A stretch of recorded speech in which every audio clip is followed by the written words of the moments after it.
The sun rises over a golden sea of grass, its first rays spilling across the horizon.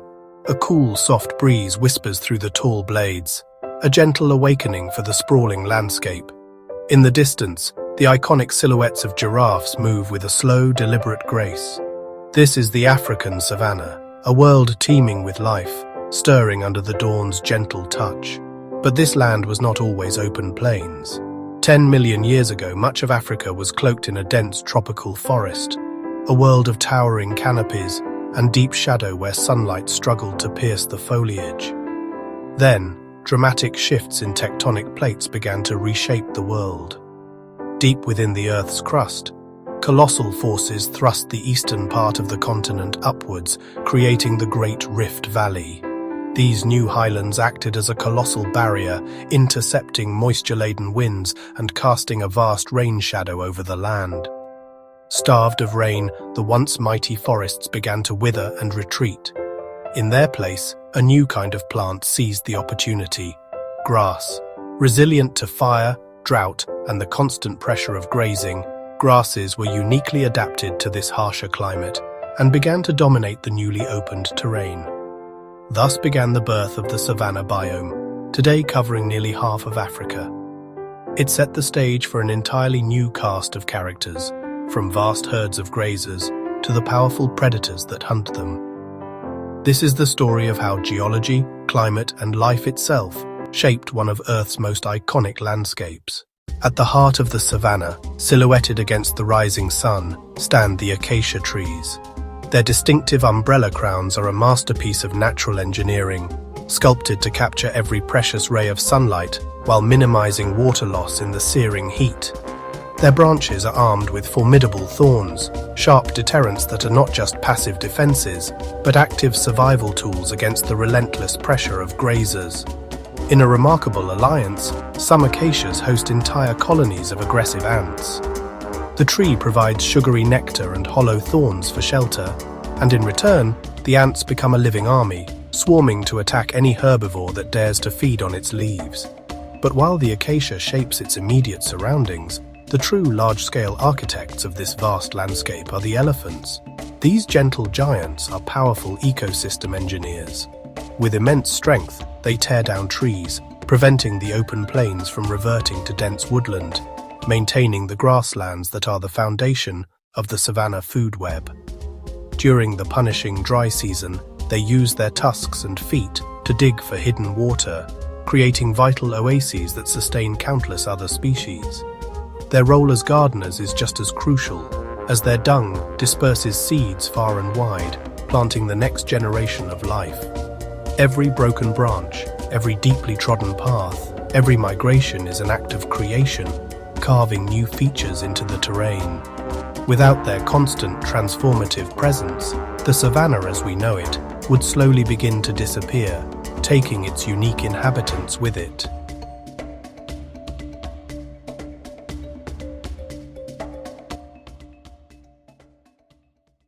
The ground trembles with the thunder of hooves. An immense river of life flows across the plains of East Africa. This is the Great Migration, the largest overland movement of animals on our planet. At its heart are over 1.3 million wildebeest, their primal instincts driving them forward. They are not alone. Marching alongside them are 200,000 zebras and 500,000 gazelles, each species playing a crucial role in this traveling ecosystem. Their journey is an epic 800-mile clockwise loop, dictated not by a map, but by the promise of life-giving rain. As the long, dry season parches the southern plains, the herds are driven north, relentlessly seeking fresh green pastures. The zebras often lead the way, consuming the taller, tougher grasses. This clears a path for the wildebeest, who prefer the shorter stems, and finally, the gazelles follow, nibbling on the newest, most nutritious shoots that sprout in their wake. The cycle begins anew on the southern Serengeti Plains. Here, in a coordinated birthing event lasting just a few weeks, nearly 500,000 wildebeest calves are born. It is a breathtaking explosion of new life, a strategy of overwhelming predators with sheer numbers. Within minutes, a newborn calf must find its feet, ready to join the march. Its survival depends on it. But this abundance attracts danger. Survival is a prize won each day. On the plains, prides of lions stalk the edges of the herd. At the river crossings, ancient crocodiles lie in wait. And for every animal, there is the constant grinding threat of exhaustion, a silent predator that claims the old, the sick, and the very young. This eternal pilgrimage is far more than a desperate search for food. It is the very heartbeat of the savannah. The constant movement of millions of hooves aerates the soil. Their dung provides essential fertilizer, enriching the grasslands for the next cycle of growth.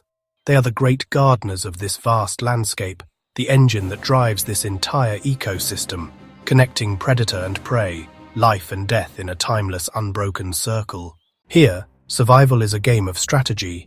Lions, the savannah's rulers, live in prides, social groups of up to 40 individuals. Their strength lies in teamwork, ambushing prey with coordinated hunts. Cheetahs, built for speed, can accelerate from 0 to 60 miles per hour in just 3 seconds, but must strike quickly before exhaustion sets in. Leopards, solitary and secretive, carry kills into trees to avoid scavengers. Each predator has carved a niche. Together, they prevent herbivore populations from overwhelming the delicate balance of the ecosystem. Beneath the grandeur of elephants and lions lies a hidden world, the unsung engineers of the savannah. Termites, tiny yet mighty, build mounds taller than a human. These structures regulate temperature, recycle nutrients, and even provide shelter for other species. Dung beetles roll animal waste into balls, burying it underground. This not only fertilizes the soil, but also removes parasites, keeping herds healthy. Insects and birds pollinate acacias, baobabs, and wildflowers, ensuring that even the smallest wing beats echo across the plains. Without these hidden workers, the savannah would collapse. The savannah is a land of extremes. When the rains come, rivers swell and grasses grow shoulder high. But in the dry season, the transformation is brutal. Temperatures soar, vegetation withers, and waterholes shrink into mud pits. Survival becomes a test of endurance. Hippos retreat into shrinking pools, battling for space. Buffalo trek for miles in search of grazing. Predators grow bolder, their hunger sharpening as prey weakens. Yet, this hardship is not an ending. When the rains return, parched earth bursts into green, a new life rises from the dust. The savannah is reborn. The African savannah is not static. It is a living, breathing system, constantly reshaped by fire, flood, and migration. It was born from shifting tectonic plates, sculpted by winds and rain, and sustained by the creatures who call it home. Here, life is fragile, yet astonishingly resilient.